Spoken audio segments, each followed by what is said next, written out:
Vamos a arrancar con la frase de la semana. Esto no es estrictamente una frase, no va a ser estrictamente una frase, sino que más bien va a ser un comentario a algo que pasó. Nosotros el último programa que tuvimos fue el lunes pasado.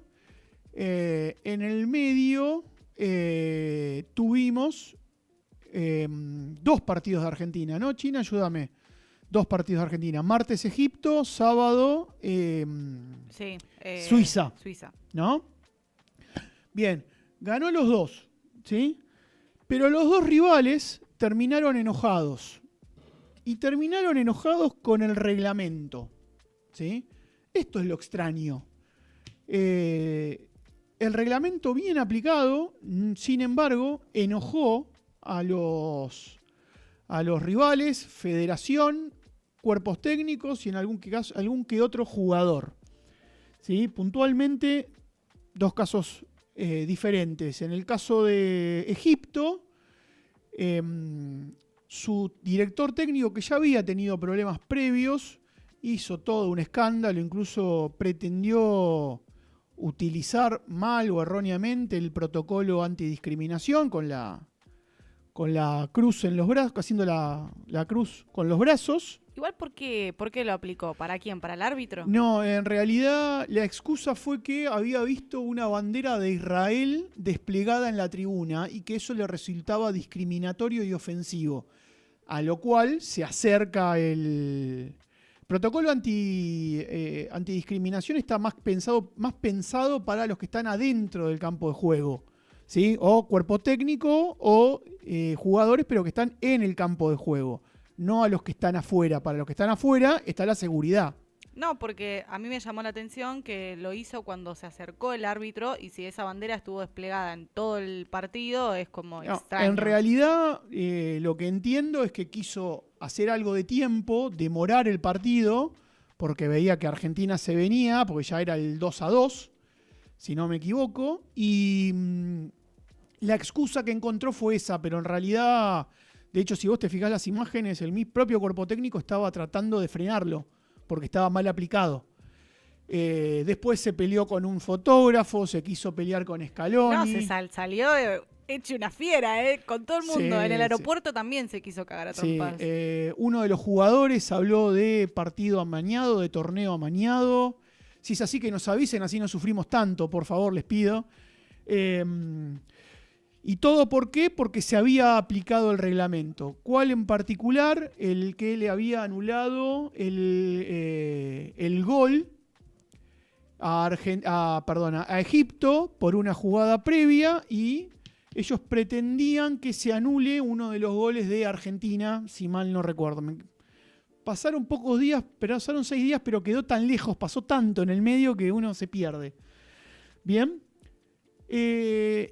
Y por motivos diferentes, el técnico suizo, Suiza, que supuestamente son la epítome de la precisión, el respeto a las reglas, allá no ves un papel tirado en el suelo, del cumplimiento de lo normado y demás, enojadísimo por la aplicación de una regla. Creo que todos lo vimos y todos lo sabemos.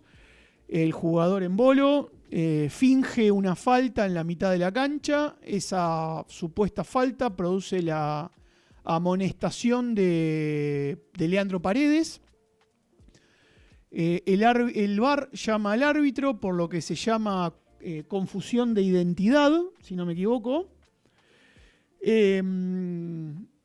Sí, confusión de identidad.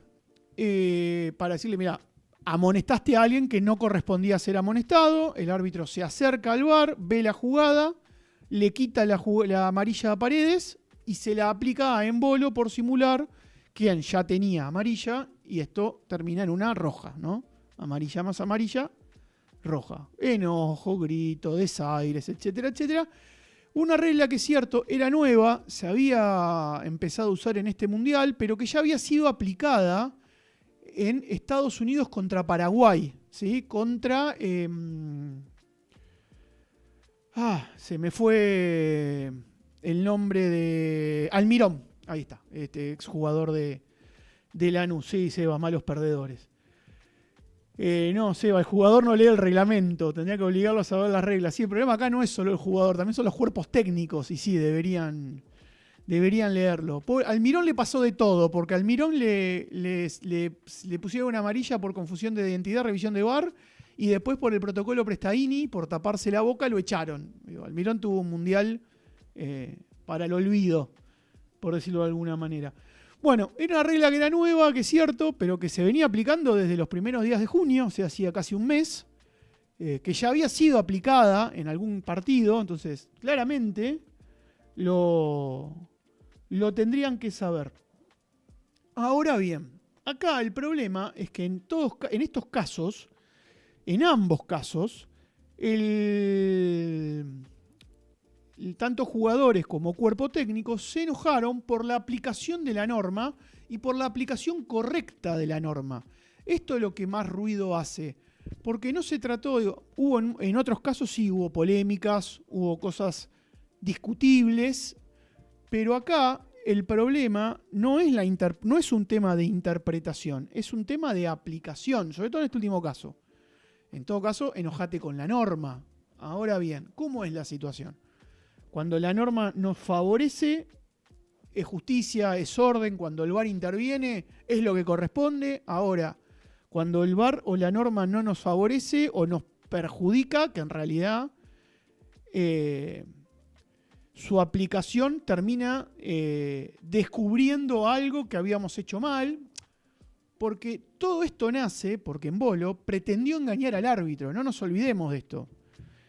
Y yo no vengo a vigilantear, no es mi forma, ni es lo que busco. No voy a decir ni que lo que hizo Embolo está bien o está mal. El tema fue que lo engancharon. Y cuando te enganchan, bueno, perdiste. Lamentablemente, es lo que hay. Es lo que toca en suerte. Si pasa, pasa. Esta vez no pasó. Es así. Entonces, este es el tema. No, nunca se aplicó esta regla. Bueno, sí, pero la amarilla por simular existe hace décadas. La amarilla por simular no es nueva.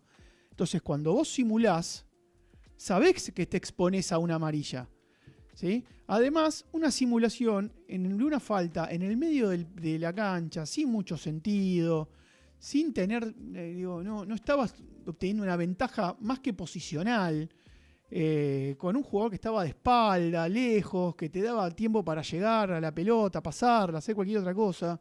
La verdad que no se entiende. Y marco la diferencia porque además son dos países muy diferentes. Egipto, un país un poco no tan apegado a las normas, un poco más al estilo que conocemos nosotros, donde se juega mucho más al filo o al límite, pero Suiza, un país que nos venden al menos, que es correcto, que hace lo que corresponde, que nunca hacen nada malo, pero bueno, son los mismos que...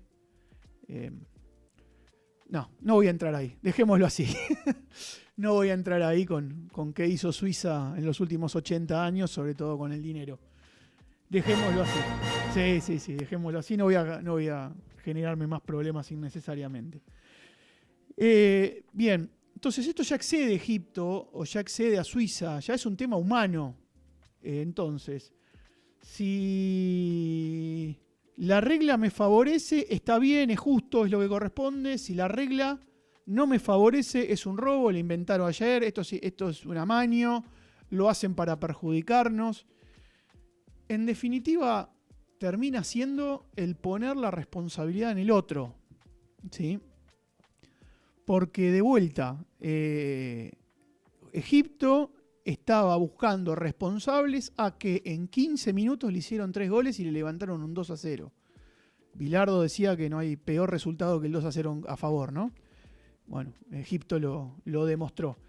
Y parecía que estaba buscando responsables más allá de ellos mismos, que no pudieron controlar un partido y no pudieron contener a un equipo que durante 79 minutos, como había sido Argentina, no le había encontrado la vuelta. No voy a decir que había jugado mal porque había tenido mucho más posesión, había intentado bascular, ir, venir, qué sé yo, pero no había podido entrar.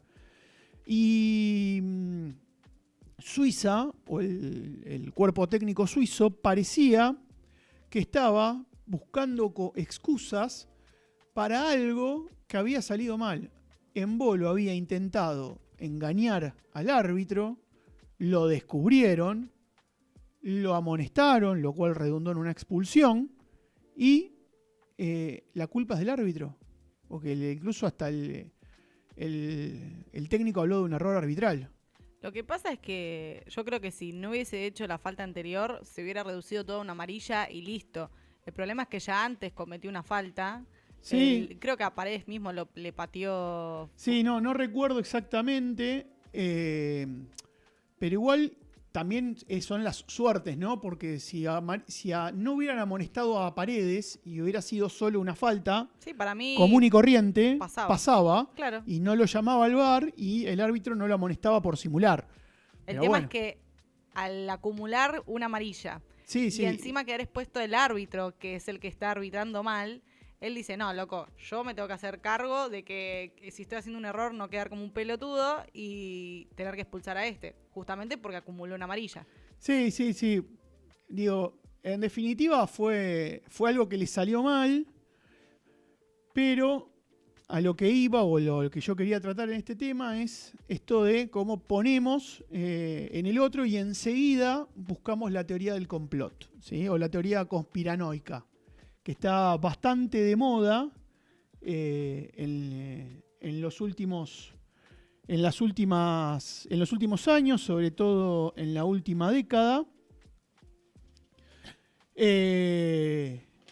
Y parece que cada vez lo usamos más como excusa cuando algo sale mal. Bueno, cuando algo sale mal, lo primero que hay que hacer es mirarse adentro, ver qué pasó, ver en qué nos equivocamos y en todo caso avanzar o no. ¿Sí? Pero bueno, evitar buscar culpables ajenos cuando la regla estuvo bien aplicada.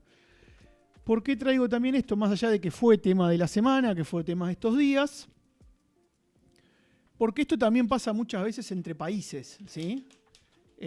Lo vemos permanentemente, incluso con el organizador del torneo, ¿no?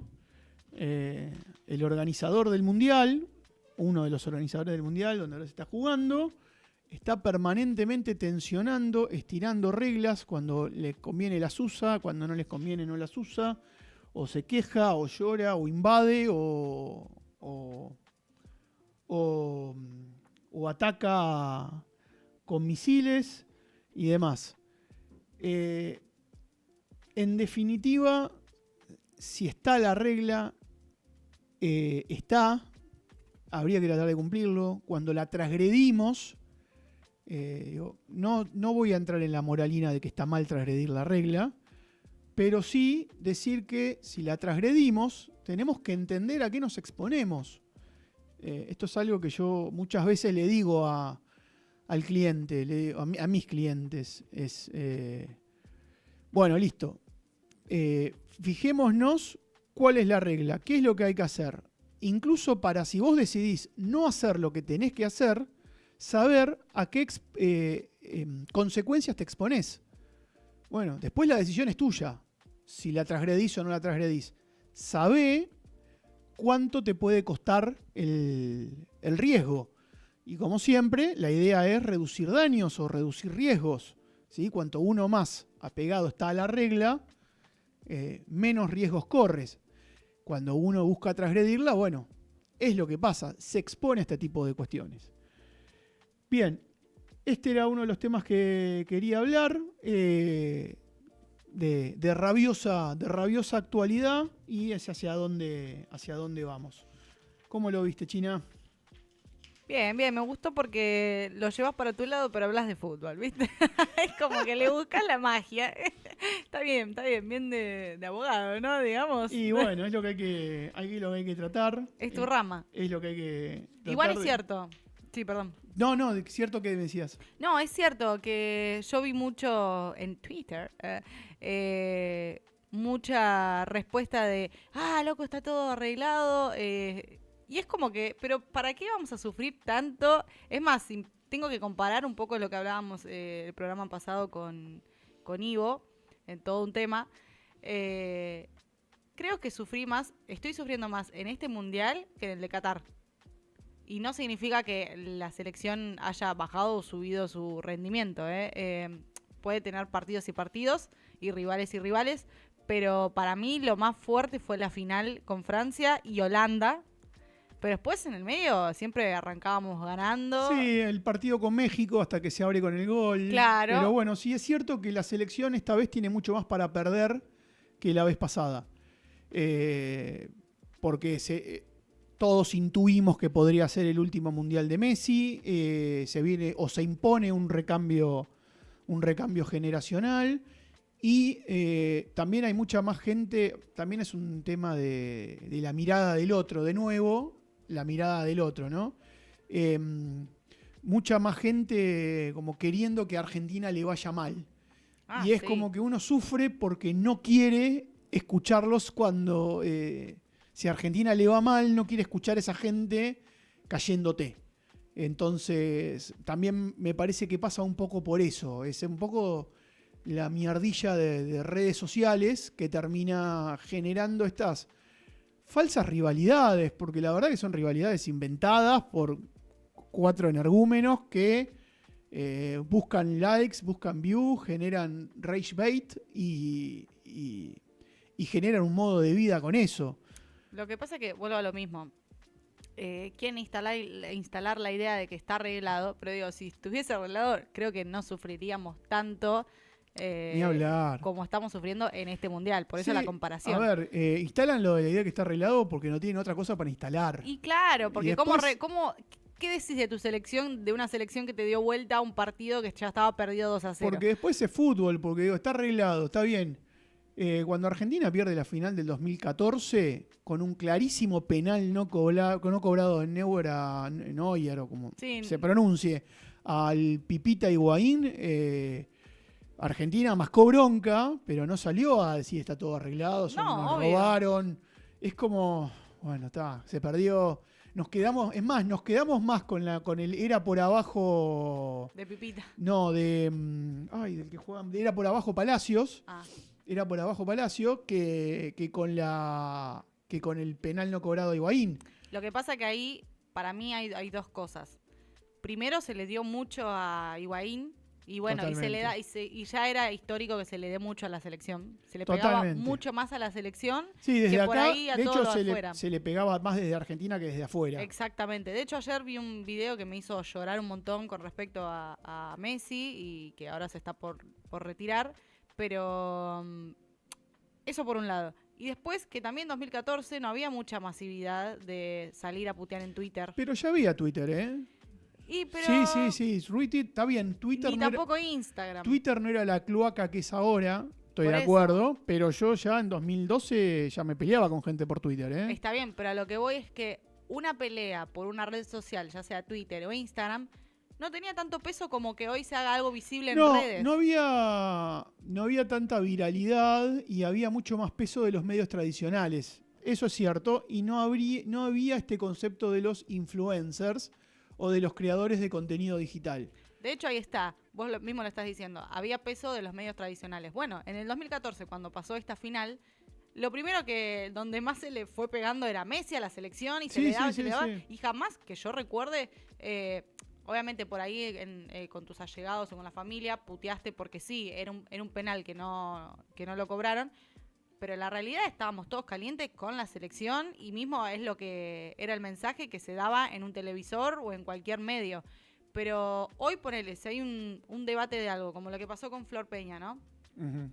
Que si bien eso se dio en un streaming, pero la realidad es que la réplica y la alimentación se termina dando en Instagram, en Twitter. Y a veces hay temas que se dan en redes sociales que se terminan poniendo sobre la mesa. Sí, es que no, pasa que hoy es al revés, esto es otra discusión, que me gustaría que si el señor de la noche en algún momento da la cara o alguno de sus esbirros, Where are you, Batman? Es otra discusión que es el rol de los nuevos medios digitales como generadores de opinión pública. Un poco yo hablé el programa pasado de este tema con el algoritmo que ya te formatea la cabeza a través de lo que vos consumís. Antes era al revés, hace 10 años atrás, lo que se hablaba en los medios tradicionales repicaba en redes. Hoy, los medios tradicionales, si no terminan levantando lo que sucede en las redes, desaparecen, ¿sí? O no van al formato redes, ¿sí? O como va Telefe al formato stream, o como van tantos otros medios a los formatos redes sociales. Pero bueno, sí, esto es un debate bastante más largo y más profundo. Por esto, por el nuevo rol o los nuevos medios y la horizontalización. Esta es otra discusión que de vuelta me gustaría. Anótalo. Atento, señor de la noche, si usted está del otro lado, alguno de sus esbirros nos puede acompañar en algún momento.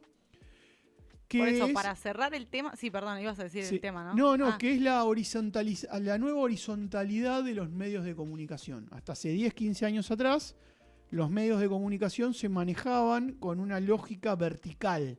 Claro. ¿Sí? Imponían agenda. Los medios de comunicación imponían agenda. A tal punto, vos sos chica, pero en los 90 había un jefe...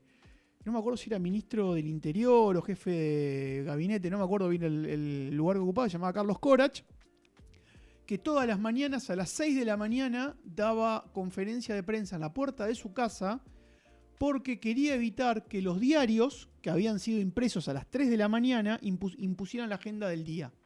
Porque si no, todo el día se iba a estar hablando de lo que había sido tapa de los diarios. Entonces él cortaba eso saliendo a las 6 de la mañana a dar una conferencia de prensa y generando nuevos títulos, nuevos temas más allá de la tapa del diario. Eso cambió. Post pandemia nadie más lee diarios, por lo menos no lee diarios tradicionales ni hablar de diario papel. Hoy incluso hasta para hacer en asado es dificilísimo conseguir diario papel. Pero hoy todos tenemos un medio acá tenemos un medio o tenemos la posibilidad de convertirnos en un medio. Y eso hizo que ya no hay más famosos. Si ustedes ven, los famosos son los de los 80, los de los 90, los de los 2000 y paremos de contar. Hoy hay gente popular que tiene picos de popularidad en determinados momentos por determinados raptos. Y eso fluctúa, sube, baja, qué sé yo, y es todo mucho más horizontal. Hoy nadie, o vos no ves apiñándose o persiguiendo a un famoso. No, porque incluso hasta los que son conocidos muestran su vida en redes sociales. Entonces, eso horizontalizó mucho más la información, horizontalizó mucho más... sobre todo a los temas de los que se habla. Esta era la diferencia. Cuando los medios tradicionales tenían un rol así, ellos imponían los temas de agenda. Hoy los temas de agenda se los termina imponiendo la gente a través de redes sociales. Ojo, se los termina imponiendo la gente, esto también lo hablamos el programa pasado, hasta cierto punto, porque en algún punto muchas veces lo que impone la gente termina siendo lo que le impone el algoritmo. ¿Sí? Entonces, ahí Farid, que le mando un abrazo grande y que siempre nos mira, me decía la vez pasada, bueno, cada tanto hay que resetear el algoritmo. Sí, está bien. El tema es que a veces tenemos que resetearnos nosotros también, porque después, si no, vamos a tratar de ir a buscar más o menos lo mismo. Porque es lo que termina moldeando nuestra visión o nuestra forma de ver el mundo. Sí, coincido con eso. Y para cerrarlo del tema del penal, yo pienso, si hoy quizá no cambiaría el resultado, ¿no? Porque creo que nunca sucedió que cuando termina un partido se revierta algo, por lo menos creo que no. No, de hecho, hubo un caso, creo que fue Francia contra, no me acuerdo si fue Irlanda o Escocia, que fue un gol en una eliminatoria, un gol con la mano de Henry, no me acuerdo para qué mundial, terminó el partido y le terminaron dando un resarcimiento económico, pero el partido quedó igual porque clasificó Francia. Bueno, yo pienso, ¿no? Con el contexto del 2014 y como estamos hoy, si hoy hubiese pasado eso,